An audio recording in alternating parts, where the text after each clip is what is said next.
ও, আমি বিমান থেকে প্যারাশুট নিয়ে যখন ঝাঁপ দিয়েছি তখন সোজা ওই গাছটির মাথায় এসে আমার প্যারাশুটটি বেজে গিয়েছে, আমি নিচে নামতে পারিনি। এখন প্যারাশুটটি গাছের মাথায় রেখে আমার নামতে হবে। ও মাই গড, এই গাছটি প্রায় ভূমি থেকে 1200 ফিট উপরে হবে। আমি এখন চেষ্টা করব এই 1200 ফিট উপর থেকে আমি ঝাঁপ দিয়ে নামতে, আর জানি এতে আমার অনেক ক্ষতি হবে। আর এই রিস্কের কাজটাই আমি এখন করব, কারণ এছাড়া আর আমার করার কিছু নাই।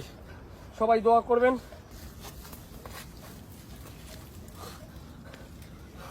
মাটি দেখা যাচ্ছে না, আমার পার নিচে প্রায় 1200 ফিট। আমার খুবই ভয় করতেছে। হে আল্লাহ, তুমি আমাকে বাঁচিয়ে রেখো। সোজা ওই 1200 ফিট না, আমার কাছে মনে হয় 1 কিলোমিটার দূরে ওই ঠালটি। ওখান থেকে আমি এখানে ঝাঁপ দিয়ে পড়েছি, একটু ব্যথা পেয়েছি, কিন্তু সবকিছু ঠিক আছে। চলুন, ওই দেখুন, ওই দেখুন আমি কিন্তু এখনই অনেকটা এক্সাইটেড।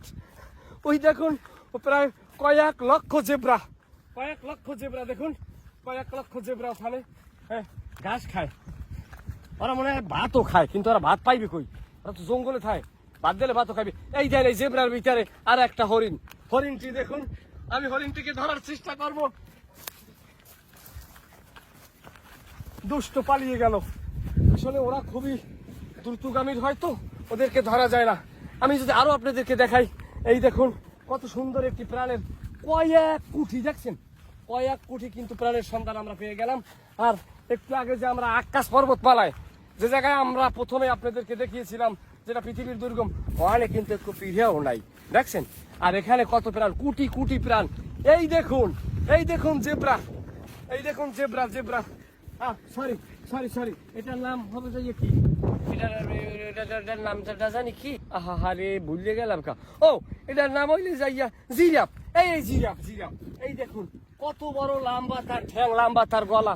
এই দেখুন হাজার হাজার কোটি কোটি লক্ষ লক্ষ জিরাফে ভরা। এই দেখুন, এই একটি মায়া হরিণ, এটি পেটে কি বাচ্চা আছে আল্লাহ জানে। দেখি, আমি এটাকে ধরার চেষ্টা করব। এই দেখুন মায়া হরিণ আফ্রিকার জঙ্গলের আশেপাশে ঘুরতে আছে, কেউ খায় না। দেখুন, আমি আছি এমন একটি জায়গায় যে আমার চোখের সামনে রয়েছে পৃথিবীর সবচেয়ে ঘন জঙ্গল। এটি হচ্ছে পৃথিবীর সবচেয়ে বড় জঙ্গল। এটা হচ্ছে অ্যামাজনের চেয়েও অনেক বড় ফরেস্ট। এটার নাম হচ্ছে বাবাজান ফরেস্ট। এই বাবাজান ফরেস্টের ভিতরে আমরা ঢুকবো এবং এখানে আমরা প্রাণের সন্ধান করব এবং এখানে প্রতিকূলতার মধ্য দিয়ে কিভাবে প্রাণকে টিকিয়ে লোকালয়ে বের হয়ে যেতে হয় সেটা আপনাদেরকে দেখাবো।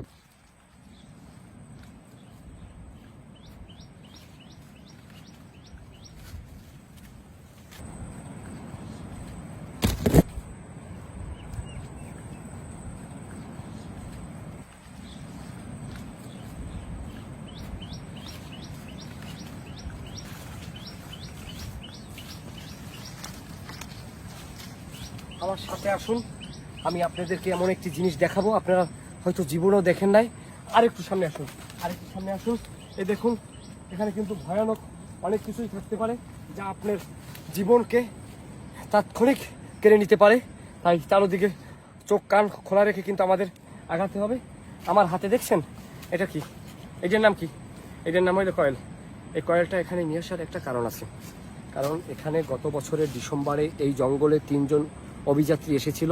তারা এখানে প্রকৃতির ডাকে মাইনি টয়লেট করার জন্য জঙ্গলে বসেছিল এবং কি জঙ্গলের অসাধ্য মশা মাছিতে এমন কামড়াইছে, সে টয়লেট সম্পূর্ণ করার আগে সে অজ্ঞান হয়ে পড়ে যায়।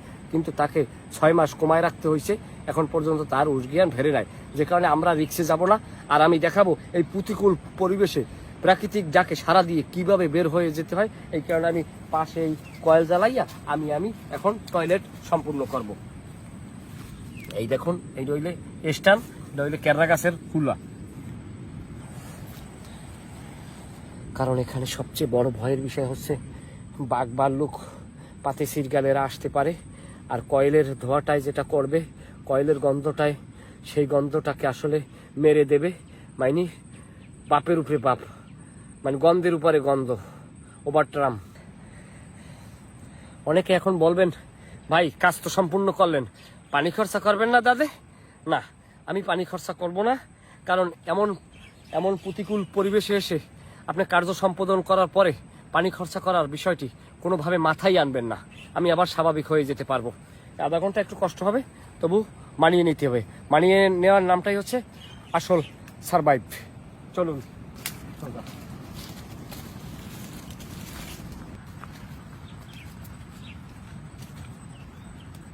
আমি যে এইমাত্র পানি খরচা করিনি, এটা আমার অনুভবই হচ্ছে না। চলুন সামনে যাই।